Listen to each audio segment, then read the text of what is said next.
안녕. 드디어 우리가 이제 경우의 수에 다가왔어요. 경우의 수랑 이제 순열과 조합만 하면 수학 하도 마무리가 되기 때문에 정말 힘들게 우리가 왔으니까 이제 마무리 잘 해서 우리 경우의 수 빨리 하고 수학하를 끝내도록 합시다. 자, 오늘 그러면 경우의 수 해보도록 할게요. 자, 경우의 수는 뭐냐? 경우의 수는 우리가 이제 확률과 통계라는 그 뒤에 나중에 나오는 단원에 원래 들어갔던 부분인데, 이 경우의 수랑 순열과 조합을 우리가 수학하의 맨 뒷부분에 집어넣었어요. 그래서 우리가 얘를 설명을 확률과 통계에서 원래 하는 게 맞지만, 그래도 대략적으로 간략적으로 경우의 수가 뭔지 좀 보기 위해서는 좀 이런 용어들을, 용어는 몰라도 이런 내용들을 좀 아시는 게 좋을 것 같아요. 우리가 시행, 사건, 경우의 수, 뭐 이런 말들이 있어요. 그러니까 시행은 뭐냐면 뭔가를, 행동을 시작하는 거예요. 행동을 옮기는 거. 주사위를 던지거나 아니면 동전을 던지거나 가위바위보를 하거나 어떤 행동을 시작하는 거죠. 뭐 어느 곳에서 어느 곳으로 우리가 여행을 가거나 뭐 버스를 타고 뭐 아니면 기차를 타고 이렇게 여행을 가거나 뭔가를 하는 게 시행이라고 보면 돼요. 그럼 시행을 통해서 우리가 얻어진 결과물을 사건이라고 하는 거예요. 우리가 사건이라 하면 우리나라에서는 약간 사건은 좋지 않은 말 같아요. 뭐 살인 사건이 일어났다. 아니면 뭐 교통 사고가 뭐 좋지 못한 사건이 일어났다. 사건은 약간 좋지 못한 데 쓰이는 것 같지만 원래 영어로는 사건이 이벤트 하면 굉장히 또 좋은 것 같고 사건 하면 좋지 않은 것 같지만 여기서는 그런 가치 판단의 문제가 아니에요. 그냥 사건이라는 거예요. 시행을 통해서 얻어진 결과를 사건이라 하고, 이 경우의 수는 이 사건의 가지수 몇 종류가 있는지. 예를 들면 주사위를 던지면 몇 개의 사건이 나와요? 6개의 사건이 나오잖아요. 이렇게 뭐 1의 눈이 나오는 사건, 뭐 2, 3, 4, 5, 6의 눈이 나오는 사건. 이렇게 나오는 게 사건이라고 보시면 되고, 그 사건의 가지수가 경우의 수다. 주사위를 던지면 6개의 사건이 나오고, 그러니까 6가지의 경우의 수가 나오고, 그 다음에 동전을 던지면 2가지의 경우의 수가 나오고, 이렇게 보시면 돼요. 알겠죠?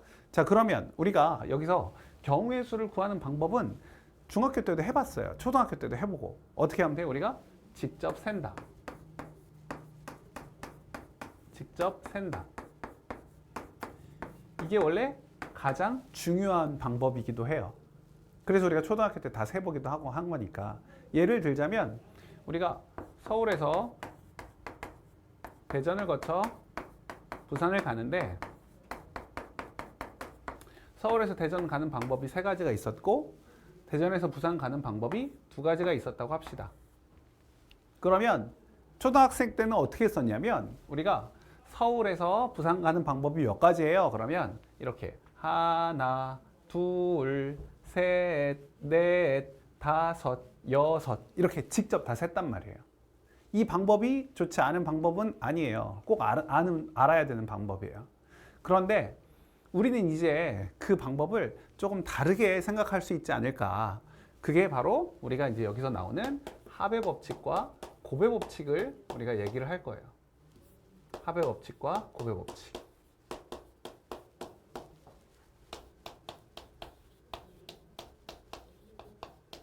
뭐 조금 있다가 얘기는 하겠지만 우리가 여기에 서울에서 대전 가는 게 3가지, 대전에서 부산 가는 게 2가지에서 이걸 곱해가지고 6가지로 얘기하겠다. 이런 식으로 하는 게 이제 곱의 법칙이거든요. 그러니까 일단은 우리가 직접 세는 방법이 무엇인지 알고 그 가운데서 얘를 어떻게 하면 더할 수 있는 방법이 있고 어떻게 하면 곱할 수 있는 방법인지를 따지면 돼요. 알겠죠? 자, 근데 우리가 이제 직접 세는 방법에서 아주 중요한 말이에요. 이거는 정말 중요한 말인데, 직접 세는 방법에서 우리가 전체를 막 일일이 다 하나하나 셀 수도 있지만 어떤 규칙을 가지고 셀 수 있어요. 이걸 우리가 뭐 한다고 하냐면 분할을 한다고 해요. 분할을 해서 센다. 그래서 분할을 할 건데, 분할을 할 때에는 우리가 빠짐없이, 그리고 중복되지 않게, 여기도 중복 없이 해도 돼요. 중복 없이, 빠짐없이, 중복 없이, 중빠, 빠중, 어쨌든 빠짐없이 중복됨 없이 중복이 없이 그렇게 나누어서 우리가 보통은 계산을 하는 거예요. 그래서 분할을 잘 하면 우리가 경우의 수가 쉬워지고 그 규칙을 잘 따질 수 있으면 경우의 수가 쉬워질 수 있다. 근데 경우의 수는 굉장히 많은 사람들이 어려워하고 복잡해하고 힘들어하는 부분이기도 해요. 그러니까 여러 번 복습하시고 여러 번 생각해 보시는 게 필요할 수 있죠. 자, 책을 보시면 우리가 여기 바로 이제 여기에 합의 법칙과 고배 법칙에 대해서 나와 있어요. 합의 법칙은 우리가 어떤 사건이 이제 사건 아까 얘기했죠. 시행을 통해서 얻어진 결과물 사건이 A와 B가 있다. 근데 사건 A와 사건 B가 사건 A가 또는 사건 A 또는 사건 B가 사건 B가 일어난다. 사건 B가 일어나는 경우를 구하시오. 그러면 사건 A의 경우의 수와 사건 B의 경우의 수, 이 경우의 수가 m가지, 여기가 n가지라고 하면 얘네들을 더한다. 이렇게 해서 이제 합의 법칙이라고 얘기를 하고, 그 다음에 고배 법칙은 사건 A와 사건 B가 그리고 또는 동시에 일어난다. 뭐 이런 말이 나오면 우리가 둘을 곱해요. 이렇게 사건 A와 사건 B가 동시에 일어난다. 근데 이 동시에라는 말은 우리가 동시간, same time이라고 보지는 않아도 돼요. same time이라고 보지 말고 그냥 단지 그냥 이게 뭐 이 사건이 일어남과 동시에 이것이 일어난다고 해서 꼭 같이 던지지 않아도 내가 주사위를 한번 던지고 그 다음에 그러니까 이거 여기를 봐도 되겠네. 서울에서 대전을 가고 대전에서 부산 가는 걸 동시에 할 수 없잖아요. 그러니까 우리가 주사위랑 동전을 던질 때에도 동시에 던진다고 해서 꼭 그거를 한 번에 같이 던진다는 의미로 보지 말고 그냥 주사위를 한 번 던지고 바로 이어서 동전을 던져도 아 동시에 던졌구나 라고 볼 수 있어요. 우리가 서울에서 대전을 가고 대전에서 부산 가는 방법을 구하시오 라고 할 때, 서울에서 부산을 가는 방법 구하라고 할 때 우리가 얘네들을 3 곱하기 2를 하는 것처럼 이걸 우리가 이제 동시에 사건 A 그리고 사건 B가 일어나는 경우의 수를 구한다 하면 우리가 곱해서 구한다. 그걸 고배 법칙이라고 한다라고 보시면 돼요. 알겠죠? 자, 이 원래 우리가 합의 법칙과 고배 법칙을 구별하는 것 자체가 처음에는 어려워요. 이걸 어떻게 구별해야 되느냐? 우리가 이 분할을 할 때 어쨌든 나누어서 계산하고 마지막에 걔네들을 더할 것이냐 곱할 것이냐 이런 걸 나누는 그것들을 이제 결정을 해야 되는데 우리가 분할했을 때의 각각의 경우의 수가 같다고 생각이 되면 곱하면 되고 우리가 다르다고 생각하면 더하면 되는 거예요. 분할을 했을 때 각각의 경우의 수가 조금 어려운 얘기죠. 쉽지 않은데요. 그러니까 이제 우리가 분할을 어쨌든 잘 할 수 있는 방법을 잘 찾아야 돼. 기준을 가지고 이제 나눠야 돼요. 그래서 만약에 뭐 운동장에 1, 2, 3학년 학생이 고등학교 1, 2, 3학년 학생이 남녀공학이었어요. 막 이렇게 다 몰려 있는 거예요. 다 몰려 있어. 그럼 우리가 그 사람들을 남자와 여자로 나누어서도 사람을 셀 수가 있고 아니면 학년별로 나누어서도 셀 수 있고 아니면 안경 낀 사람과 안경 안 낀 사람으로 셀 수도 있고 출신 중학교별로 나누어서 셀 수도 있죠. 그런 것처럼 어떤 기준을 가지고 세면 된단 말이에요. 이해가 돼요? 그렇게 나누어서 세고 나서 그 각각의 경우의 수가 다르다고 느끼면 더하면 되고 그 경우가 같다고 생각하면 곱하면 돼요. 근데 여기서는 곱할 일은 없겠죠. 다 다를 테니까. 그렇게 생각하면 돼요. 그리고 여기 같은 경우는 곱하는 경우. 이런 건 곱해야 돼요. 그러니까 얘는 얘가 동시에 일어날 때도 물론 곱해야 되지만 어떨 때도 곱하냐면 이게 연속적으로 일어나야 되는 일일 때에도 곱한다라고 생각하면 돼요. 그러니까 우리가 서울에서 대전을 가고 멈추면 안 되잖아요. 그죠? 서울에서 대전을 가고 그다음 대전에서 부산을 이어서 가야 돼. 의무적인 사항이 약간 들어가 있다고 보면 돼요.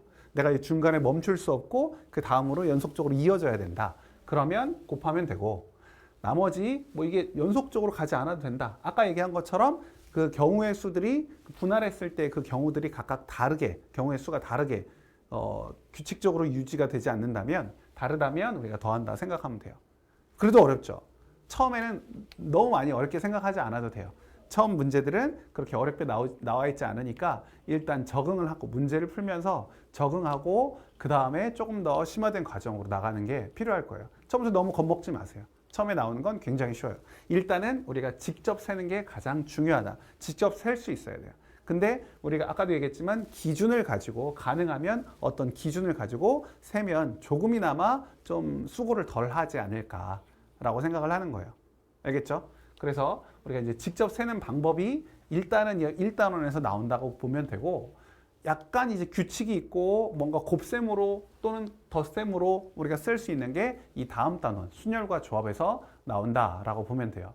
대부분이 이제 이렇게 곱하는 쪽이 많이 나와요. 어떻게 하면 이거를 어떻게 셀 수 있을까? 규칙을 가지고 셀 수 있을까? 그런 걸 보는 거고 지금 여기서는 직접 어떻게 세면 좋을까를 경우의 수를 통해서 이 단원을 통해서 한번 보도록 합시다. 알겠죠? 자, 그럼 이제 같이 한번 해보도록 합시다. 뭐 지금까지 얘기 중에 어려운 얘기는 없죠. 우리가 이제 합의 법칙 같은 경우는 약간 집합에서 합집합의 원소의 개수 구하는 거랑 약간 비슷하다고 보면 돼요. 그러니까 우리가 N, A 합 B는 벌써 까먹은 거 아니죠? 이거 집합. 처음에 배운 거라서 이거 수학 처음에서 배운 거라서 NA 더하기 NB 마이너스 NA 교 B 이렇게 되기 때문에 우리가 이제 6의 배수의 개수 아니 2와 2 또는 3의 배수의 개수를 구하시오. 이러면 우리가 2의 배수 막 구하고 3의 배수 구한 다음에 2와 3 동시에 들어가 있던 6의 배수를 빼주는 것처럼 그렇게 그 합의 법칙에서도 그런 과정으로 문제를 풀 수 있어요. 그러니까 동시에 중복되는 경우는 빼준다. 합의 법칙에서 이런 걸 생각하면 우리가 조금 더 간단하게 문제를 풀 수 있지 않을까, 좀 쉽게 문제를 풀 수 있지 않을까라는 생각을 해요. 그러면 우리가 직접 문제를 한번 풀어보도록 합시다. 어이구, 한번 풀어보도록 합시다. 바로 넘어가요. 바로 넘어가도 이해할 수 있어요. 지금부터 차근차근 해봅시다. 자, 두 종류의 주사위를 던진다. 주사위 하나를 던질 때 우리가 경우의 수는 아까 얘기했지만 6가지가 나와요. 근데 두 종류의 주사위를 동시에 던진다. 동시에라는 말. 아까 구배 법칙이 바로 동시에라고 했어요. 그러니까 얘는 6 곱하기 6을 하면 되겠죠. 그래서 36가지가 나와요. 36가지. 그냥 주사위 2개 던지면. 그러면 동전 하나 던지고 주사위 하나 던지면 당연히 동시에 던지면 2 곱하기 6 해서 12가 나오겠죠. 이런 식으로 하는 거예요. 동시에 던진다라는 의미를 이렇게 따지면 돼요. 자, 그런데 이제 문제를 보면 나오는 눈의 수의 합이 4의 배수가 되는 경우를 구하라 라고 써 있어요. 눈의 수의 합이 4의 배수가 될 때 36가지 중에서 우리가 4의 배수가 되는 경우를 찾으래요. 그럼 어떻게 찾아? 쉽지 않네요? 아니요, 쉬워요. 자, 우리가 둘이 더한 것이 얼마가 될 때 4, 8, 12, 16 있어요? 없어요. 아무리 더해봤자 12밖에 안 나오잖아요. 그러니까 우리가 이렇게 직접 세면 돼요. 규칙, 어떤 분할을 해서 나누어서 4가 될 때, 8이 될 때, 12가 될 때 이래 놓고 구하면 되죠. 직접 구하면 돼요. 자, 그래서 4가 될 때는 당연히 1, 3. 그러니까 처음에 나오는 A의 그 주사위 나오는 눈의 수를 앞에다 쓰고 B 주사위 나오는 걸 뒤에다 쓴다고 생각하면 이렇게 1과 3, 그 다음 2와 2, 그 다음 3과 1 이렇게 되겠죠. 그런데 8이 될 때는 어떻게 되는 거예요? 1이 돼요? 1 안 돼요. 1, 7 없잖아요. 1, 7은 없으니까 2, 6부터 2, 6, 3, 5 이렇게 차근차근 하나씩 써보는 아이고 차근차근 쓰라고 해놓고 자, 차근차근 하나씩 이렇게 써보면 돼요. 이렇게 써보는 연습도 필요해요. 알겠죠? 이렇게 써보고 12가 되는 건 당연히 6, 6 이렇게 된다고요. 그럼 전체가 몇 개? 여기 3개, 5개, 1개니까 10가지가 나오겠네요. 그런데 이제 써보는 게 중요한데 우리가 보면 알지만 얘 4가 나오기 위해서는 여기 1, 2, 3 이렇게 여기 앞에 있는 것만 그러니까 처음 거 하나 찾고 그 다음 이 앞에만 써도 돼요. 3, 4, 5, 6 뒤에는 어차피 있다고요. 다 만들 수 있어요. 그러니까 1, 3 쓰고 1, 2, 3 되겠네. 여기 2, 6 쓰고 2, 3, 4, 5, 6 되겠네. 6, 6 이건 하나니까. 이렇게 해서 세면 우리가 가지수가 몇 가지가 되는지는 조금 빨리 셀 수 있겠죠. 어쨌든 우리 문제를 빨리 풀 수 있도록. 하지만 처음에는 이렇게 써보세요. 자꾸 쓰고 연습을 해보시는 게 좋아요. 좋습니다. 자, 그럼 이제 바로 두 번째로 넘어가도록 합시다. 두 번째 3, 5, 1이 10이라고 했네? 3, 5, 1이 9개. 자, 그 다음 이제 두 번째는 뭐냐? 이번에는 약수의 개수, 약수에 대한 얘기를 하고 있어요. 약수에 대한 이야기. 360의 양의 약수의 개수와 이들 약수의 총합을 구하라. 이거 우리 중학교 1학년 때 하지 않았나? 소인수분해 배우면서 했던 것 같은데. 그죠? 한번 봅시다. 360을 일단 소인수분해 합시다. 360을 소인수분해하면 얘는 6, 6에 36이니까 소인수분해를 6, 6에 36 이거를 그냥 6 곱하기 6 곱하기 10이라고 생각하면 돼요. 6, 6에 36 그러니까 이래 놓고 소인수분해를 한다고 하면 여기 2, 2가 3개 있구나. 여기 3, 3이 2개 있네. 그 다음에 여기 5 해서 이렇게 나오겠죠. 이렇게 쭉 하셔도 돼요. 그거는 여러분 하시면 돼요. 소인수분해. 자, 이렇게 나왔어요. 그러면 약수의 개수가 어떻게 구해지느냐? 무의식 중에 아는 사람도 있을 거예요. 이거 약수의 개수 어떻게 구하는지. 이상하다. 왜 내 마음속에 머릿속에 이렇게 3 지수에다가 1씩 더해가지고 곱하라고 이렇게 머릿속에 들어있지? 라는 생각을 할 수도 있어요. 그죠? 이렇게 해가지고 4, 3, 2 곱해서 우리가 24라고 얘기할 수 있잖아요. 약수의 개수. 어떻게 한 거예요? 우리가 얘를 이렇게 본 거예요.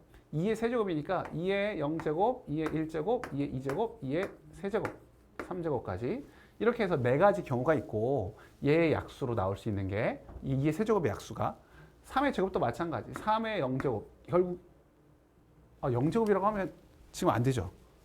0제곱은 우리 아직 안 배운 건데 1이라고 쓰면 돼요. 1. 이 약수가 1, 2, 4, 8이니까 8의 약수가 1, 2, 4, 8 그리고 9의 약수는 1, 3, 9 5의 약수는 1, 5 이렇게 쓸 수 있잖아요. 그래서 이 약수들을 각각의 약수들을 곱한 거죠. 왜? 여기서 이렇게 얘네들이 곱해져 있는데 이 전체 약수는 결국 얘네들의 곱으로 표현이 가능해요. 이렇게 1 나오려면 1, 1, 1 2 나오려면 2, 1, 1 이렇게 곱하면 되는 거니까 그 다음에 이제 3 나오려면 1, 3, 1 이런 식으로 전부 다 나올 수 있어요. 그래서 이게 지금 바로 분할을 해놓고 걔네들을 곱한 거예요. 곱한 거. 1에서 1, 1, 1, 1, 3, 1, 1, 3의 제곱 1 이렇게 다 나타낼 수 있으니까. 그래서 4 곱하기 3 곱하기 2 해가지고 4, 3, 2 곱해서 24라고 하면 되겠죠. 이렇게 되고 그렇다면 여기에 나오는 모든 약수의 총합을 구하시오 라고 한다면 지금 여기 써 있는 것들이 다 약수라고 했어요. 이렇게 얘 곱하거나 얘 곱하거나 얘 곱하거나 이런 식으로 쭉 곱해가면 된다고요. 이게 몇 개라고요? 24가지를 만들 수 있잖아요. 그러면 여기 들어가 있는 1, 1, 1 그리고 2, 1, 1 2, 1, 1 이렇게 곱하면 된다고요. 2의 제곱 1, 1 2의 제곱 1, 1 이렇게 곱하면 나올 수 있어요. 그리고 2의 세제곱 1, 1 2의 세제곱 1, 1 이렇게 곱하면 나온다고요. 그러니까 결국 얘네들을 다 더하고 얘네들을 다 더한 것을 곱하면 약수의 총합이 나온다라는 거죠. 왜냐면 이 안에서 다 만들 수 있으니까. 이 항의 개수가 몇 개예요? 24개, 24개. 여기 4개, 3개, 2개 곱하면. 그러니까 여기 있는 모든 약수들의 총합이 만들어질 수 있는 거죠. 여기 지금 이걸 다 더했으니까. 여기서 하나씩 전개해서 쓰면 여기서 24개의 항을 쓸 수 있어요. 근데 결국 얘네들을 다 더하는 거기 때문에 이게 바로 약수의 총합을 구하는 식이다라고 보면 되죠. 그래서 이걸 계산 굳이 우리가 필요 없는데, 그죠? 우리 이게 13, 얘는 계산 필요, 13? 1, 4, 8. 1, 2, 4, 8. 1, 2, 4, 8 하면은 15죠. 그 다음에 여기가 13. 그 다음에 여기가 6. 그래서 이것을 곱하면 얼마가 나오겠죠. 어쨌든 이렇게 구하시면 돼요. 자, 그 다음 이제 2번. 양의 약수가 20인 자연수 중 가장 작은 수를 구하라. 약수의 개수는 우리가 소인수분해 한 다음에 소인수분해 했을 때 이 소인수들의 지수에다가 1씩 더해서 곱하면 나오는 게 우리가 약수의 개수였어요. 그러면 이 20이라는 거는 약수의 개수가 20이라는 건 우리가 어떤 수와 어떤 수를 곱해서 나온 거잖아. 20은. 맞죠? 어떤 수와 어떤 수를 곱해서 나왔다고요. 그 수를 우리가 한번 생각해 보는 거예요. 그럼 얘는 1 곱하기 20으로 해서 나왔을 수도 있고 아니면 당연히 2 곱하기 10이라고 했을 수도 있고 아니면 4 곱하기 5라고 했을 수도 있고 아니면 이제 이거 둘씩 곱해서 두 개로 곱해서 나오는 두 개로 해서 곱해편으로 하는 건 끝이에요. 이게 다. 그죠? 더 이상 나올 수가 없죠. 우리가 1, 2, 4, 5, 10, 20 이렇게 약수가 이렇게 나오니까 이게 아니면 세 개로 나누었을 때는 우리가 2, 2, 5 이렇게 나눌 수도 있겠네요. 더 이상 네 개로는 못 나눠요. 그죠? 네 개의 곱으로 표현할 수는 없어요. 1 빼고 1로 곱하는 건 의미 없으니까. 어쨌든 이렇게 될 수 있단 말이에요. 그러면 이게 지수가 아니라 지수에다 1씩 더한 거구나라고 생각을 하면 돼요. 지수에다 1씩 더한 거구나. 제가 근데 순서를 좀 잘못 썼네요. 좀 거꾸로 쓸게요, 얘네들을. 왜 그러냐면 이거를 또 보여줘야지. 왜 거꾸로 쓰는 게 좋은지.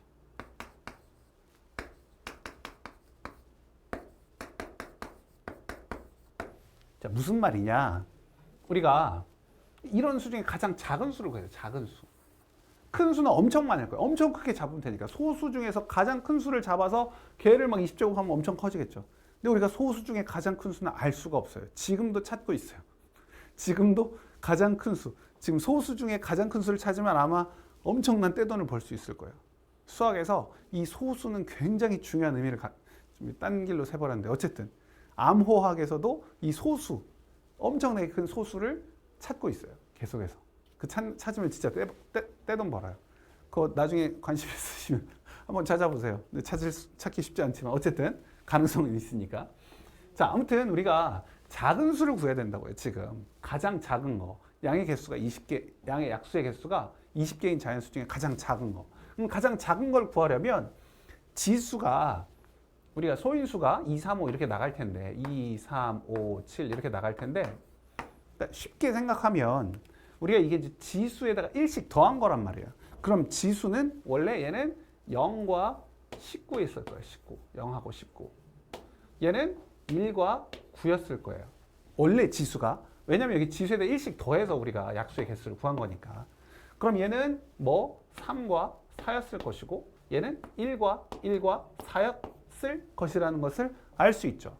그러면 당연히 가장 작은 소인수부터 시작해서 여기다가 0하고 19를 집어넣으면 이게 더 큰 수가 될까요? 아니면 2, 3, 5, 7이 있을 때 여기다가 19, 0을 했을 때가 더 작은 수가 될까요?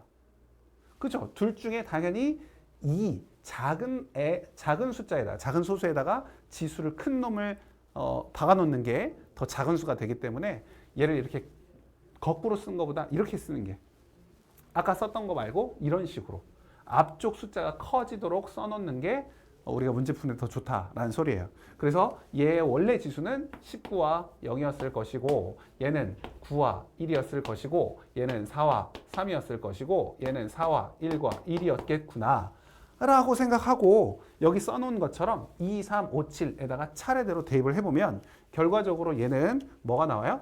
2의 19제곱이 나올 것이고 얘는 2의 9제곱, 3의 1제곱 이렇게 나올 것이고 얘는 2의 4제곱, 3의 3제곱 얘는 2의 4제곱, 3의 1제곱, 5의 1제곱 이렇게 나올 수 있다는 소리예요. 이렇게 잡아 놓으면 이 중에서 가장 작은 수가 누구겠냐라는 소리죠. 2의 19제곱 엄청 커요. 2의 9제곱 곱하기 3보다 훨씬 더 크죠. 여기 2의 9제곱 곱하기 2의 10제곱이니까 얘가 2의 9제곱 곱하기 2의 10제곱이니까 얘보다 훨씬 크잖아요. 그러니까 얘 탈락. 너무 커. 숫자가 너무 커요. 2의 9제곱 3의 1제곱. 얘는 2의 4제곱 3의 3제곱. 그러면 2 곱하기 2의 4제곱 곱하기 3을 묶어 놓으면 3의 1제곱 묶어 놓으면 얘는 지금 뭐가 있는 거예요? 2의 5제곱이 있어요. 얘는 2의 4제곱 곱하기 3을 묶어 놓으면 1제곱 묶어 놓으면 3의 제곱이 있어요. 누가 더 커요? 얘가 더 크죠. 얘가 더 크죠. 그러니까 얘도 탈락. 얘는 32, 얘는 9. 얘 앞에가 똑같으니까. 얘가 더 작아요. 얘랑 이제 얘만 보면 되겠어요. 그럼 여기 2의 4제곱, 3의 1제곱, 2의 4제곱, 3의 1제곱. 묶었더니 얘는 9, 얘는 5. 그래서 얘가 답이 나는 거예요. 최소값. 이게 최소가 된다.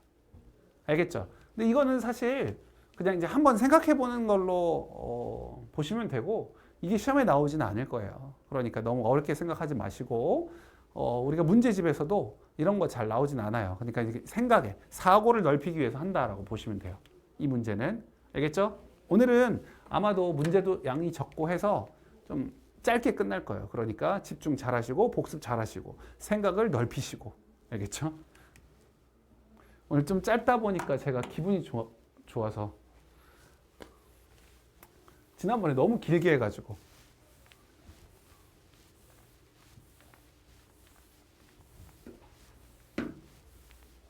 자 3번 봅시다.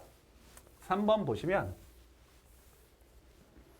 A 지점에서 B 지점으로 가는 데 있어. P 또는 Q를 지난다. 자, A에서 B로 갈 거예요. 근데 P 또는 Q를 지나면서 이렇게 거쳐서 가야 되고 각 지점 사이의 길은 오른쪽 그림과 같다. 자, A에서 P를 거쳐 B로 가는 길은 몇 가지인가?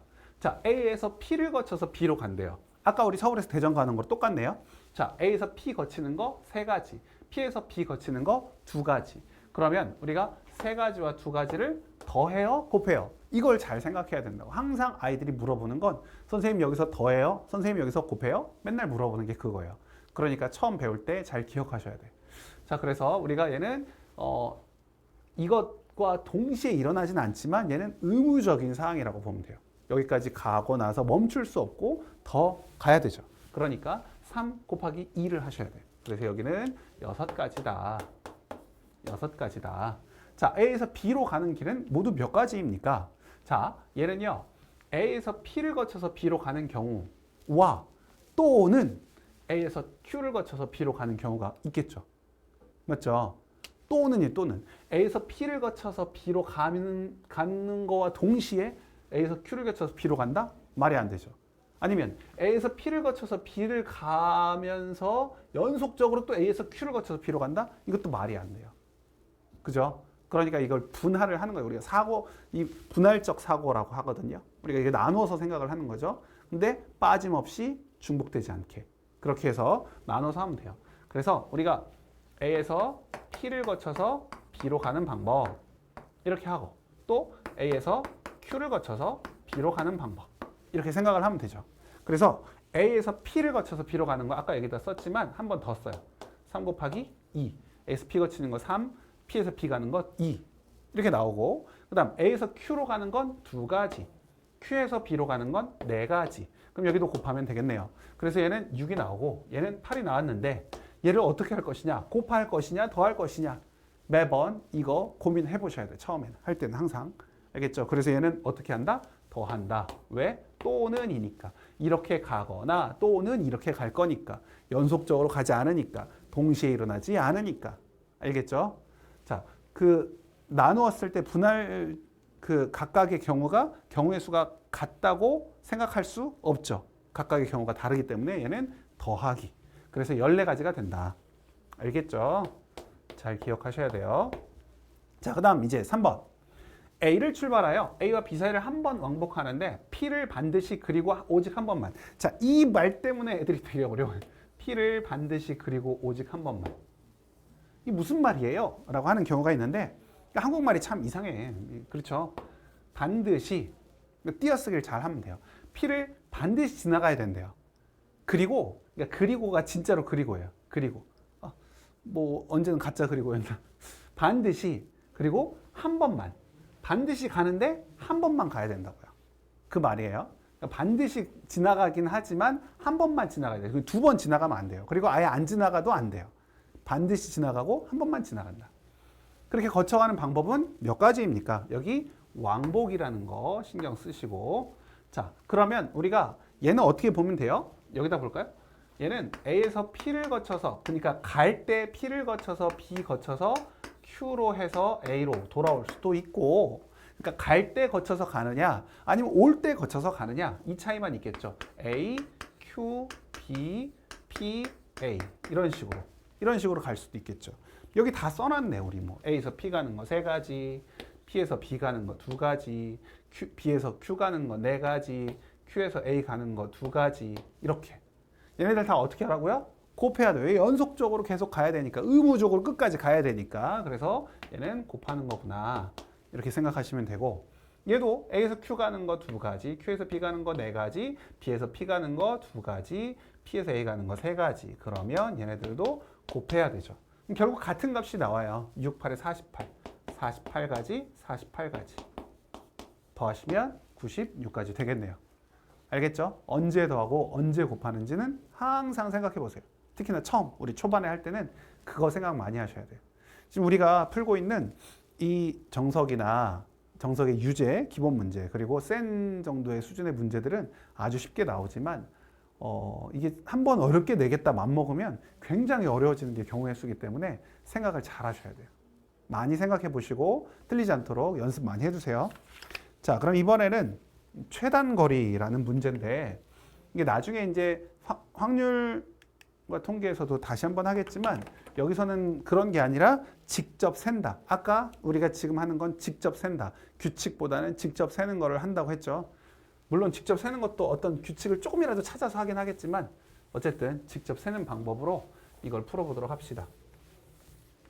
뭐 이렇게 입체 도형에서의 최단 거리, 길 따라 가는 거, 거리 구하라는 문제는 시험에 잘 나오진 않지만 그래도 시험에 나오는 게 중요한 게 아니라 지금은 생각의 사고 같은 말 아니야? 어쨌든 사고를 넓히는 경우의 수의 단원에서의 사고를 넓히는 데 필요한 거라고 생각하시고 한번 같이 해보도록 합시다. 자, 오른쪽 그림과 같이 철사로 연결된 공간 도형이 있다. 완전 이상하게 생겼어요. 그죠? 굉장히 복잡하게 생겼어요. 자, 모서리 길이가 모두 같을 때 A 지점에서 B 지점까지 철사를 따라 최단 거리로 움직이는 경우의 수를 모두 구하여라. 경우의 수는 다 모두 구하는 거지. 자, 그럼 이제 A에서 시작해서 B까지 가는 거예요. B까지. 최단 거리라 하면 몇 개의 선분을 지나면 최단 거리가 될지를 먼저 생각해 봅시다. 우리가 가장 먼저 떠오를 수 있는 건 그냥 이렇게 가고 이렇게 가는 거. 맞죠? 그럼 가장 쉽게 끝으로만 해서 쭉쭉쭉쭉쭉 하나, 둘, 셋, 넷, 다섯 번 통해서 가면 최단 거리예요. 그죠? 그럼 이 경우의 수를 우리가 어떻게 구할 거냐? 이게 이제 어려워지는 거예요. 직접 셀 때에도 우리가 중복되지 않고 빠짐없이 세는 게 쉽지 않아요. 그냥 아무렇게나 세면, 냅다 그냥 막 세면, 그냥 막 세고 있으면 중간에 꼭 빠지는 게 생겨요. 아니면 중복되는 게 생기든지. 그러니까 얘를 어떻게 하면 중복되지 않게 빠짐없이 셀 수 있는지를 한번 같이 봅시다. 우리가 그걸 보기 전에 일단 살짝 얘를 먼저 볼게요. 우리가 제가 이렇게 이게 지금 여기서 정육면체는 좀 아닌 것처럼 생겼지만 정육면체로 우리가 한번 봅시다.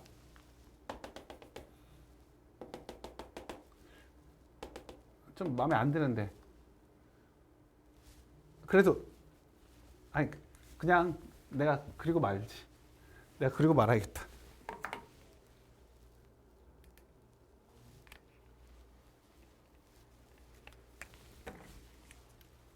얘를 지워버립시다.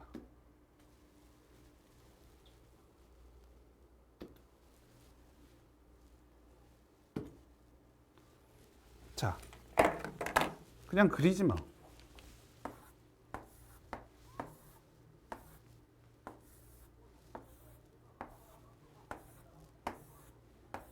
그냥 그걸 쓸 걸 그랬나?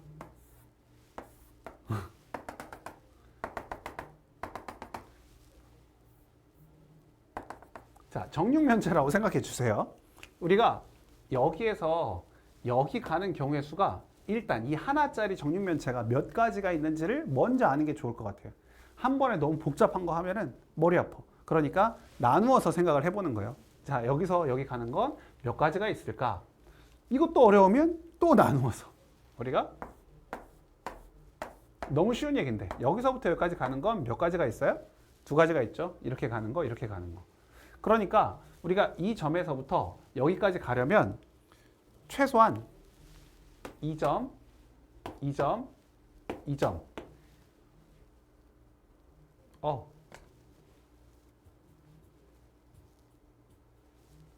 2점, 2점, 2점이라고 할게요. 죄송해요. 자, 이렇게 이 세 개 점을 지나서 간다라고 볼 수 있어요. 이 세 개 점. 지금 찍은 이 세 점은요. 여기서부터 갈 때 아까 얘기했던 대로 빠짐없이 중복되지 않게 가는 길이에요. 여기서도 우리가 이렇게 가는 거랑 이렇게 가는 건 다른 길이잖아요. 이렇게 여기랑 여기는 다른 길. 빠짐없이 중복되지 않게 가는 길. 그것처럼 여기서 여길 갈 때 지금 이 점을 마지막 이 점으로 오려면 여기 아니면 여기 세 점이 있잖아요. 그래서 그렇게 잡은 거예요. 세 개를. 여기서 마지막으로 이 점에서 마지막 선분 하나 그으면 되고 여기서도 마지막 선분 하나 그으면 되고 여기서도 마지막 선분 그으면 되니까 이 점으로 마지막에 오는 점들이 이 세 개여서 이 세 개의 점을 찍었다고 생각하면 돼요. 자, 그러면 우리가 여기에서 밑에 바닥부터 합시다. 밑으로 가면요. 여기서 여기까지 오는데 두 가지 방법이 있죠. 두 가지. 그리고 여기서 여기 오는 건 한 가지. 그러니까 두 가지 방법이 있어요. 여기까지 오는 게 두 가지 방법. 이쪽도 한번 봐요. 여기서부터 여기까지는 이렇게 가거나 이렇게 가거나 두 가지. 그리고 여기 오는 게 한 가지니까 두 가지 방법이 있구나. 여기서부터 여기까지 오는 것도 아래로 가거나 위로 가거나 두 가지 방법이 있네. 그래서 여기서 일로 오는 거 한 가지. 아까 우리 서울에서 대전 가는 것처럼 두 가지와 한 가지를 곱하면 두 가지가 되죠. 그래서 여기에 오는 방법들이 다 두 가지씩 있었어요. 그러니까 우리가 얘네들은 우리가 다 더하면 6가지구나 라고 알 수 있겠죠. 이해돼요? 6가지구나. 그러니까 여기서부터 여기까지 가는 방법이 6가지라고요. 이 더해서. 근데 우리가 여기서 하나만 더 해봅시다. 어떻게 생각할 수 있냐면 아까 얘기했던 것처럼 이 점에서부터 여기까지 가는 거나 여기까지 가는 거나 여기까지 가는 거는 다 같다고 생각할 수 있어요. 다 같은 모양이에요. 이쪽으로 가나 이쪽으로 가나 이쪽으로 가나. 왜냐하면 이게 정육면체이기 때문에 달라질 수가 없다고요. 그러니까 하나만 구해서 세 가지가 있으니까 하나만 구해서 곱하기 3을 해도 돼요. 이게 고배 법칙이라고. 고배 법칙. 나누었을 때 분할했을 때 그 경우의 수가 같다고 판단이 되면 곱하기를 할 수 있어요. 곱하기. 아니면 우리 지금처럼 그냥 다 더해도 되고. 2 곱하기 3을 해서 6가지가 나왔어요. 일단 6가지가 나왔어요. 그럼 다시 이제 아까 그림으로 돌아가서 자 보시면 우리가 지금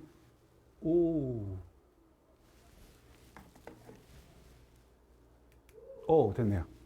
자 이렇게 보면 우리가 A에서 B를 가려고 하는데 이걸 한 번에 다 세가지고는 할 수가 없다고요. 그래서 어떻게 할 거냐면 이 중간 지점들을 우리가 임의로 정해서 중복되지 않고 빠짐없이 갈 수 있는 점들을 정해서 우리가 거기를 지날 때를 우리가 구하고 싶어요. 근데 우리가 여기 있는 점과 여기 있는 점, 일단 중간에 있는 점들 이렇게 잡아놓고 그 다음에 이쪽을 통해서 가거나 아니면 이 아래쪽을 통해서 갈 거예요. 그러니까 여기랑 여기를 잡아놓고 우리가 세면 돼요. 그래서 우리가 이 점을 A, B라고 했으니까 우리가 여기를 C, D, E, F 뭐 이렇게 합시다. 이렇게 해서 할 거예요.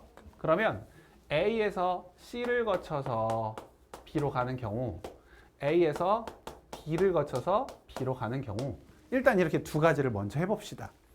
계산해 보면요, A에서 C를 가는 건 이렇게 한 번, 이렇게 한 번, 두 가지네요. 그리고 C에서 B를 가는 건 아까 우리가 여기 바로 옆에서 했죠. 이게 6가지라고.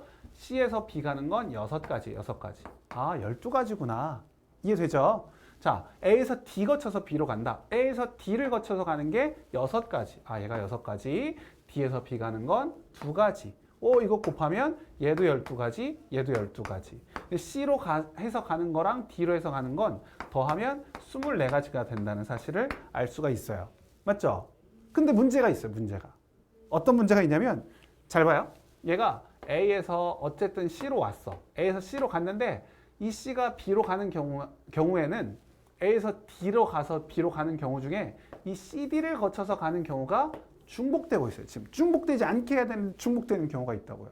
그럼 아까 우리 뭐라고 했어요? 합집합의 원소의 개수 구할 때처럼, 목소리 왜 이래? NA 더하기 NB 마이너스 NA 교 B. 교집합 B를 빼주면 돼요. 중복되는 경우를 빼주면 돼요. 그래서 우리가 여기서 빼줄 거예요. 어떤 경우를 빼줄 거냐면 A, C, D, B 이렇게 가는 경우를 빼주면 돼요. 그러니까 여기다 이걸 그냥 더해서 끝내지 말고 등호를 쓰지 말고 이 경우를 빼주면 되겠구나. 중복이 되니까. 그래서 얘는 어떻게 되는 거냐면 A에서 C로 가는 경우가 몇 가지? 2가지. C에서 D 가는 경우는 한 가지, D에서 B 가는 경우는 두 가지. 그래서 얘네들을 곱하면 네 가지가 되니까 얘를 빼주자라는 소리예요. 그래서 이게 20가지가 나와요. 이해가 되죠? 이해가 돼야 될 텐데. 잘 생각해 보시면 돼요. 자, 그럼 같은 방식으로 이번엔 A에서 E를 거쳐서 B로 가는 경우랑 A에서 F를 거쳐서 B로 가는 경우를 해볼 거예요. A에서 E 거쳐서 B로 가는 경우랑 A에서 F를 거쳐서 B로 가는 경우를 해봅시다. 자, A에서 E를 거치면요. 여기서 여기까지 가는 방법은 한 가지밖에 없어요. 한 가지. 그죠? 한 가지. E에서 B로 가는 경우는 얘는 안 써놨네? 우리 한번 여기다 해볼까요? 어렵지 않아요. 여기다가. 그냥 바로 봐도 돼.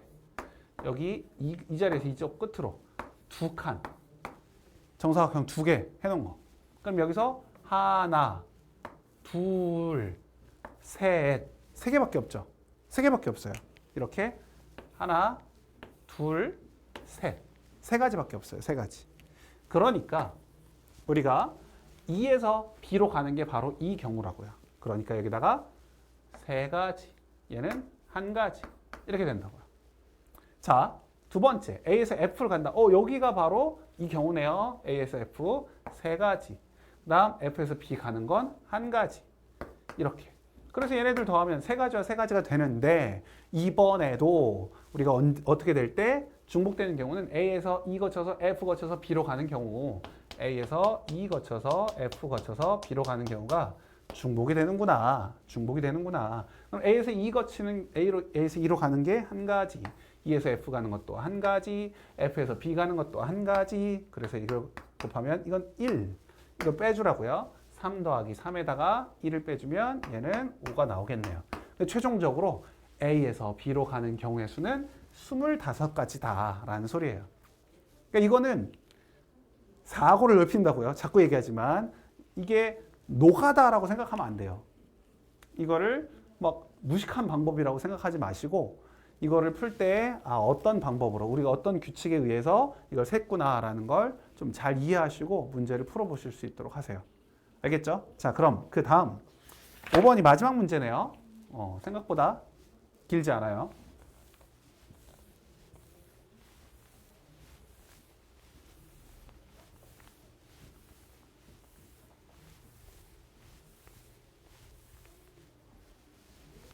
자, 5번은요. 5번은요. 색칠하는 문제예요. 색칠하는 문제. 색칠하는 문제에서 당연한 얘기인데 항상 문제에 써 있어요. 근데 당연한 얘기예요. 같은 색을 여러 번 사용해도 좋지만 이웃한 부분에는 서로 다른 색을 칠해야 된다. 너무 당연한 거 아니에요? 이웃한 경우에 같은 색을 칠해버리면 경계가 의미가 없어지니까. 같은 색 칠해버리면 경계가 없을 거 아니에요. 경계가. 선이 없어진단 말이에요.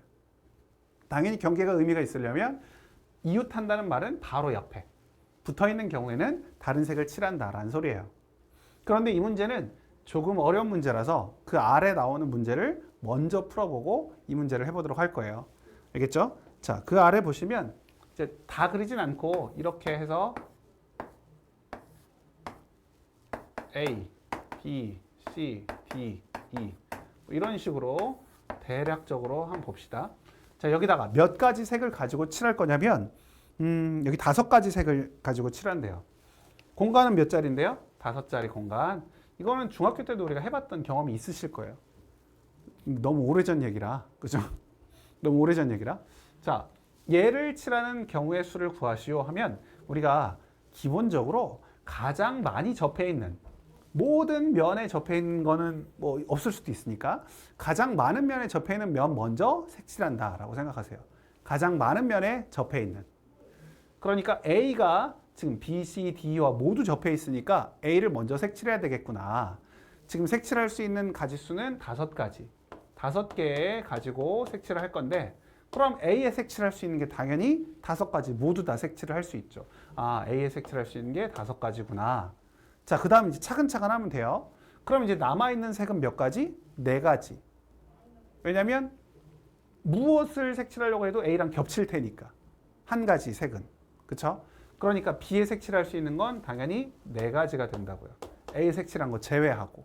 그럼 C에는 당연히 A랑 B 색칠한 거 제외해야죠. 다 둘 다 접하고 있으니까, 이웃하고 있으니까. 그래서 여기는 세 가지. 그 다음 D는, 자 여기를 잘 봐야 돼요. D는 A와 B, C 모두 색칠한 거 제거하고 두 가지라고 하시면 안 되겠죠. 왜? B하고는 상관이 없어요. D는 B랑 연결이 안 돼 있어요. 이웃하지 않는단 말이에요. 그러니까 얘는 A랑 C 두 색을 제외한 나머지 세 가지 색을 칠할 수 있겠구나. 알겠죠? 자, 얘도 마찬가지. A와 D를 제외한 나머지 색을 다 칠할 수 있을 테니까 여기도 세 가지라고 하셔야 된다고요. 알겠죠? 그래서 무조건 그냥 다섯 가지, 네 가지, 세 가지, 두 가지, 한 가지 이렇게 가는 게 아니라 이웃하지 않은 경우에는 우리가 다시 색을 칠할 수 있기 때문에 같은 색을 또 칠할 수 있기 때문에 우리가 이렇게 계산을 해야 된다라는 게 이 문제였어요. 이 문제처럼 좀 쉬우면 좋겠는데 이보다 더 어려운 게 이제 이 문제. 이거는 이제 잘 기억할 수 있겠죠. 어렵지 않으니까. 자, 그러면 본격적인 문제를 한번 봅시다. 이 문제는 뭐냐면 모양 자체도 약간 아까 한 거랑 좀 다르게 생겼죠. 보시면 A가 다 접해 있는 건 맞아요. 그러니까 여기는 몇 가지 색깔? 여기도 다섯 가지. 그러니까 A에 색칠할 수 있는 건 다섯 가지. 그럼 또 뭐 알파벳 순으로 갑시다 그냥. B에 색칠할 수 있는 건 A 색칠한 거 말고 네 가지. 오케이, 좋아. 자, C에는 뭘 색칠할 수 있어요? 몇 가지? A와 B가 모두 인접해 있으니까, 이웃해 있으니까 C는 세 가지를 색칠해야 되겠네. 맞죠? 그러면 이제 D는 A와 C 두 개와 인접해 있는 거니까 세 가지라고 하고, 마지막 E는 어때요? A, B, D와 인접해 있으니까 두 가지라고 하면 틀린다고. 이게 틀려. 이게 틀리는 거예요. 잘못된 방법이라고요. 그래서 해준 거예요, 지금. 아까 문제처럼 그렇게 하면 딱 풀면 얼마나 깔끔하고 좋아요. 근데 그게 아니에요. 왜냐면 우리가 E가 지금 A, B, D 색칠한 거 말고 남은 두 가지를 색칠한다고 했는데 지금 이 B와 D는 다른 색을 색칠했는지 같은 색을 칠했는지 알 수가 없어요. 같은 색을 칠했을 때는 E가 세 가지가 될 수도 있고, 얘네들이 다른 색을 모두 칠했다면 얘는 두 가지가 될 수도 있고. 그렇죠. 그럼 여기다가 3을 곱해, 2를 곱해. 이걸 모르잖아요, 우리가. 3을 곱해야 돼, 2를 곱해야 돼. 같은 색일 때는 3, 다른 색이 모두 다르면 2를 곱해야 될 텐데. 어떻게 해야 되느냐? 뭘 곱할까? 이러고 있어도 안 돼, 이렇게. 아예 그러면 이 경우는 세 가지를 곱할지 두 가지를 곱할지를 마지막에 고민하지 말고 처음부터 생각을 해야 돼요, 그거를. 그래서 우리가 여기다가 첫 번째 B, D가 같은 색인 경우, 같은 색을 칠했을 경우, 그리고 B, D가 다른 색을 칠했을 경우, 이걸 처음부터 나누어서 문제를 푸셔야 돼요. 그러니까 문제가 좀 어려운 문제죠. 자, 그러면 이제 봅시다. B, D가 같은 색을 칠했대요. 하는 방법 똑같아요. 그대로 한번 가봅시다. B, D를 칠할 텐데 어쨌든 A부터 칠한다 하면 A는 다섯 가지, 그 다음 B에 색칠하는 건 네 가지. 이럴 때에는, 이렇게 나눌 때에는 B 다음에 C 하지 말고 D를 하세요. D. D가 같은 색이니까 D에 색칠하는 방법은 없어요. 한 가지. 그대로 B랑 같은 색을 칠해야 돼요. 색칠하는 방법이 없다고 빵을 쓰면 안 되고, 빵가지는 아니에요. 0가지는 아니죠. B랑 같은 색을 칠하니까 한 가지라고 하면 돼요. 그대로 간다. 그러면 이제는 C에 색칠할 수 있는 게 A랑 BD는 같고 A 하나. 그러니까 두 가지 색을 우리가 쓴 것밖에 없어요. 그러니까 C에 색칠할 수 있는 건 세 가지.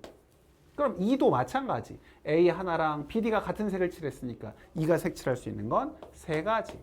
이렇게 하시면 돼요.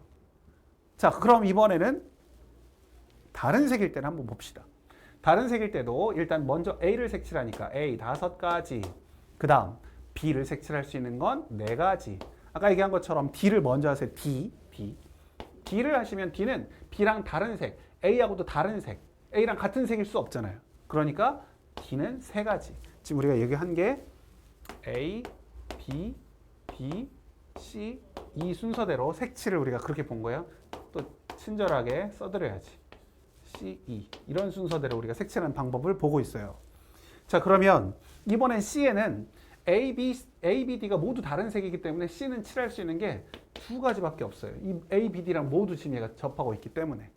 그쵸? 자, 그럼 E도 마찬가지. A, B, D와 모두 인접하고 있기 때문에 E에 색칠할 수 있는 것도 두 가지다.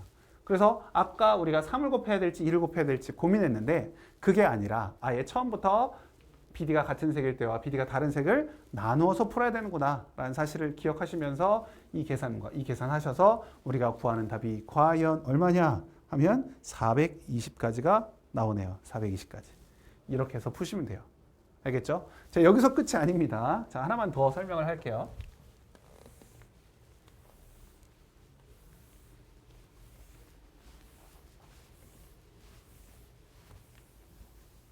하나가 아니라 두 개네. 두 개만 더 설명할게요. 이 단원이 좀 너무 짧아서 두 개만 더 설명하겠습니다. 자, 뭐가 있냐면요.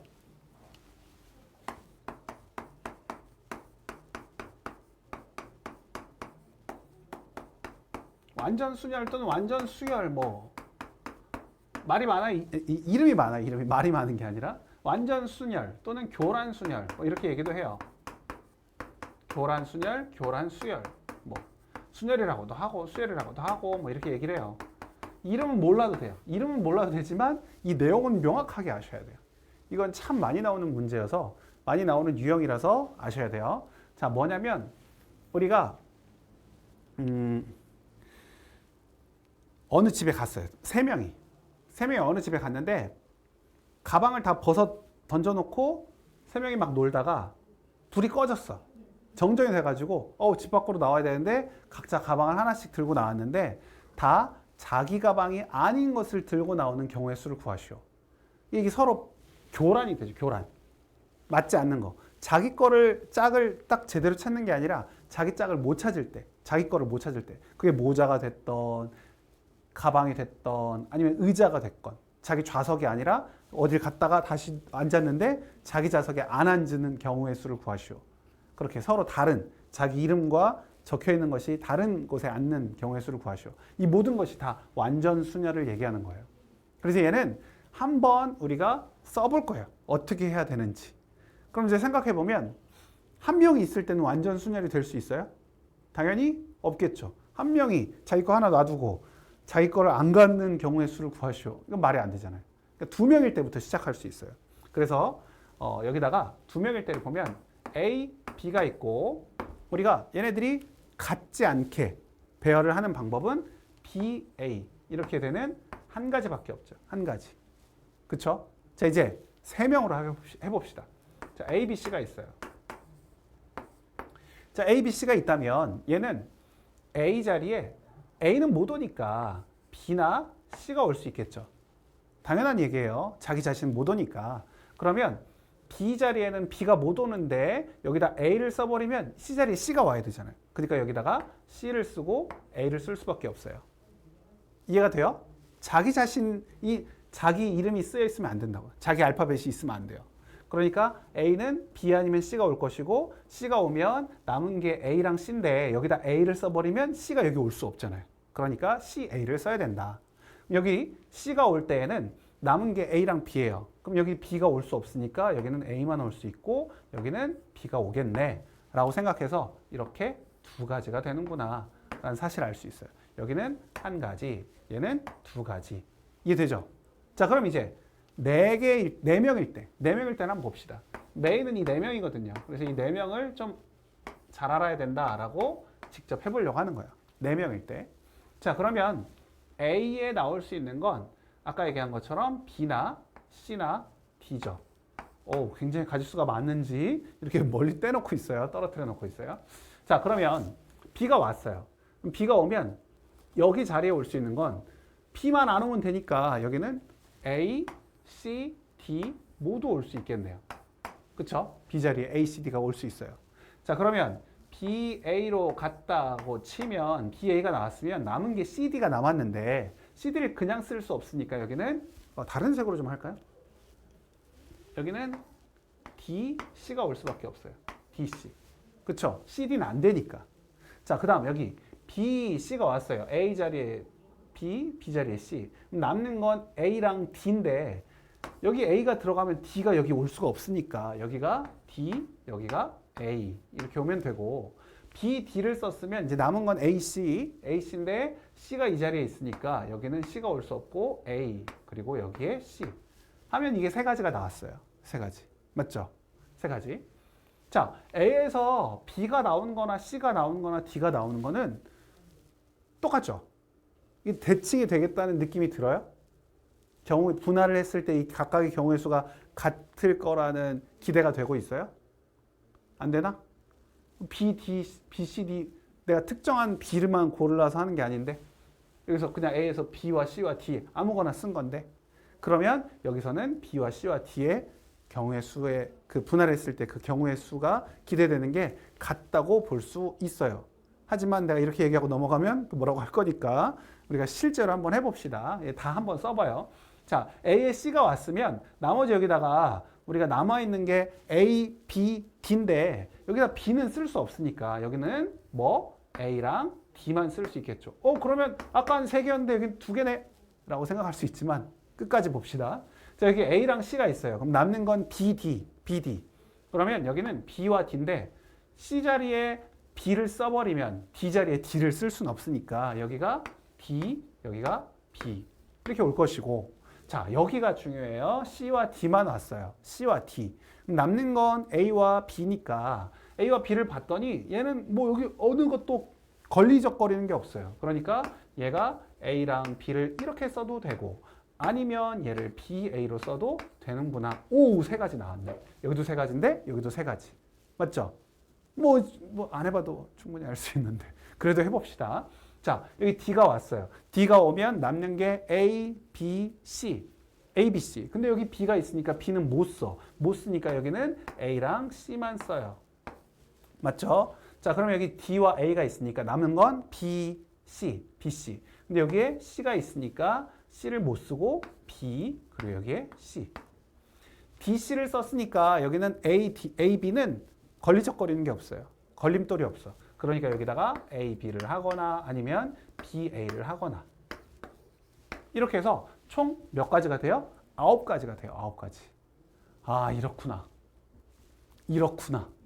그죠? 그래서 우리가 이게 두 개일 때는 한 가지, 세 명일 때는 두 명일 때는 한 가지, 세 명일 때는 두 가지, 네 명일 때는 9가지라는 사실을 알 수 있어요. 9가지.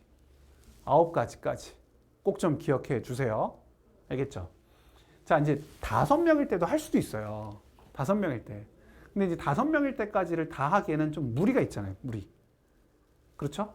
5명일 때는 우리가 일단은 참고사항으로 44가지라고 알아두시면 돼요. 그래서 우리가 1, 2, 9, 44 이렇게 외워두는 것도 도움이 될 수 있겠죠. 1, 2, 9, 44 알겠죠? 1, 2, 9, 44 됐죠? 오케이. 좋습니다. 그럼 진짜 마지막 하나만 더 하고 마치도록 합시다. 이 얘기가 그 문제 푸는데 자주 나와서 얘기를 안 해주면 애들이 적응을 못해서 그래서 알려주는 거예요. 자, 하나만 더.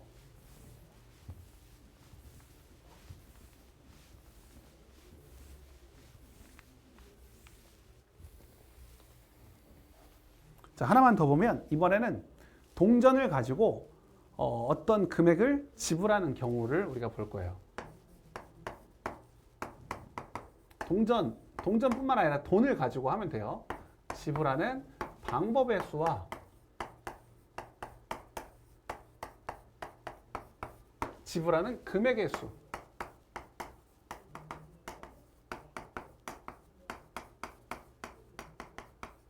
금액의 수가 경우의 수를 얘기하는 거예요. 경우의 수. 금액의 경우의 수. 자, 이거 구해보는 거예요. 자, 예를 한번 들어봅시다. 우리가 지불하는 방법의 수나 경우의 수가 여기에 연습 문제에 29-5번에 나와요. 29-5번에. 한번 그 연습 문제 29-5번을 보세요. 자, 10,000원짜리 지폐 5장. 10,000원짜리 5장. 그리고 1,000원짜리 7장.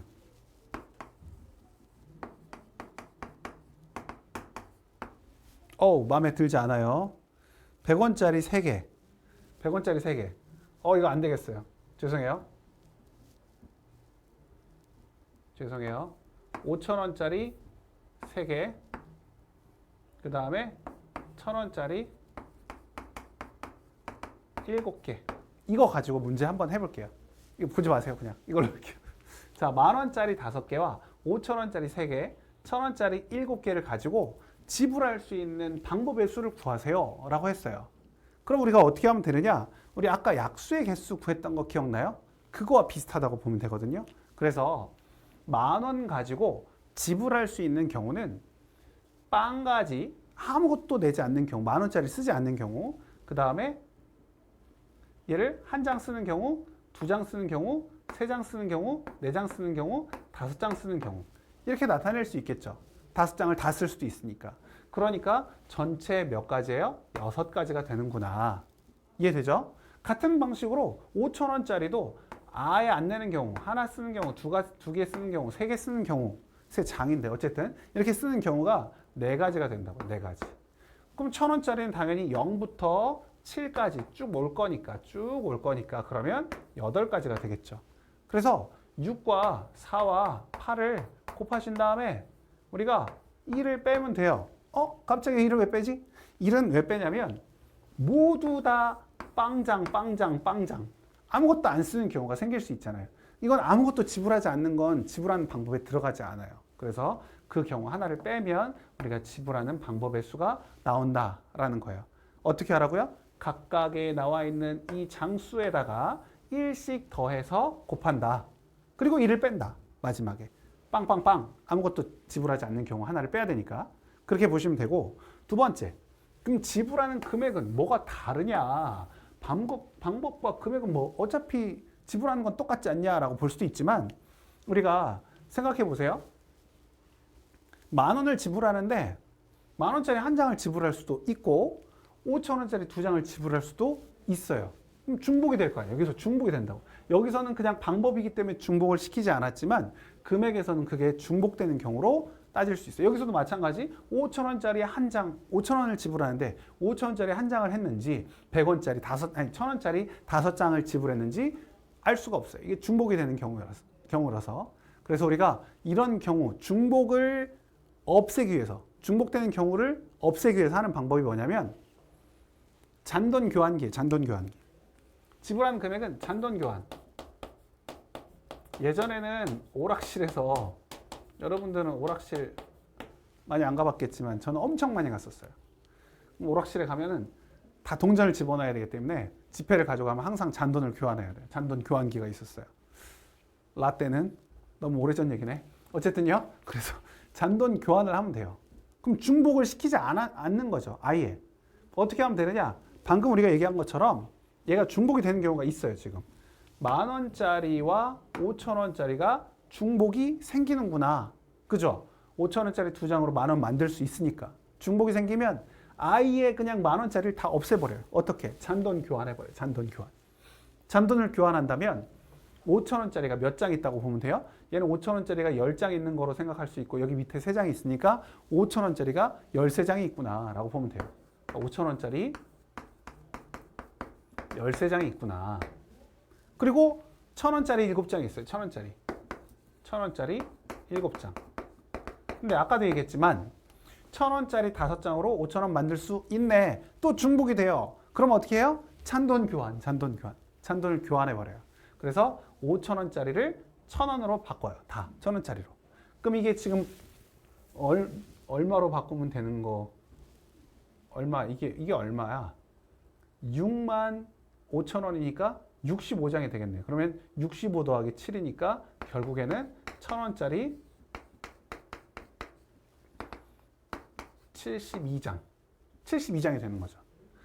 여기서 너무 이렇게 숫자가 커지는 건 별로니까 1,000원짜리를 그냥 4장만 있다고 합시다. 4장만. 1,000원짜리 4장. 그러니까 중복이 되지 않는 걸로 할게요. 그냥 이렇게 예를 들어보는 거니까. 그럼 이렇게 되는 경우라면 우리가 여기는 이제 13이라고 하면 0부터 13까지 쓸 수 있으니까 14라고 쓰시고 5,000원을 하나도 쓰지 않는 경우부터 13장 다 쓰는 경우 14. 1,000원짜리도 하나도 쓰지 않는 경우로부터 4장을 다 쓰는 경우 하면 5. 그래서 14 곱하기 5를 하시고 그 다음 아까도 얘기한 것처럼 빵빵 모두 지불하지 않는 경우 한 가지를 빼시면 우리가 원하는 답이 나올 수 있겠죠. 알겠죠? 그래서 지불하는 방법의 수와 지불하는 금액의 경우의 수가 다르다는 거. 그리고 지불하는 방법은 그냥 우리가 약수의 개수처럼 1씩 다 더해가지고 곱하고 그 다음 마지막 1을 빼면 되는 거고 그 다음에 지불하는 금액은 잔돈을 교환한다 라고 생각하셔서 우리가 중복되는 경우를 없애서 문제를 풀면 된다 라고 보시면 돼요. 알겠죠? 경우의 수 어찌 보면 쉽지 않아요. 근데 차근차근 열심히 따라오셔서 절대 포기하지 말고 극복할 수 있도록 합시다. 자, 오늘은 여기까지 수고하셨습니다.